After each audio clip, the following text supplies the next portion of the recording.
National పార్టీకి 3 conditions ఉంటాయి. కొంచెం కన్ఫ్యూజన్ ఉంటుంది. అవన్నీ జస్ట్ ఈ 6 అనే నెంబర్ ద్వారా సింపుల్ గా ఎలా గుర్తుపెట్టుకోవాలి చూడండి. సో మనం కింద నుంచి చూద్దాం ఈజీగా గుర్తుపెట్టుకోవడానికి. ఫస్ట్ కండిషన్ ఏంటంటే 4 స్టేట్స్ లో స్టేట్ పార్టీ రికగ్నిషన్ ఉండాలి.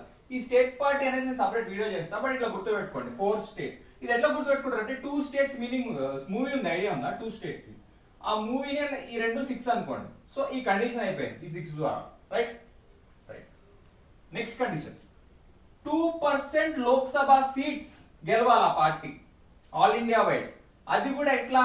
మినిమం 3 స్టేట్స్ లా.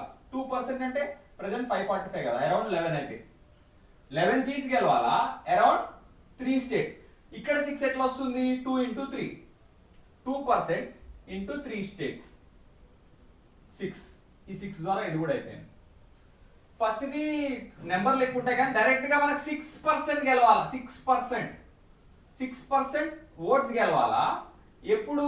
మినిమం 4 స్టేట్స్ లో గెలవాలి. అది లోక్సభ గానీ అసెంబ్లీ గానీ. 6% ఇట్లా గుర్తుపెట్టుకోండి. 6% ఓట్స్ ఎక్కడ? ఈ పక్కన 44 అని గుర్తుపెట్టుకోండి. 4 స్టేట్స్ లో గెలవాలా, లోక్సభ గానీ అసెంబ్లీ గానీ. అండ్ ఇంకో కండిషన్ ఇది ఒక్కటి గుర్తుపెట్టుకోండి, 4 లోక్సభ సీట్స్ కూడా గెలవాలి.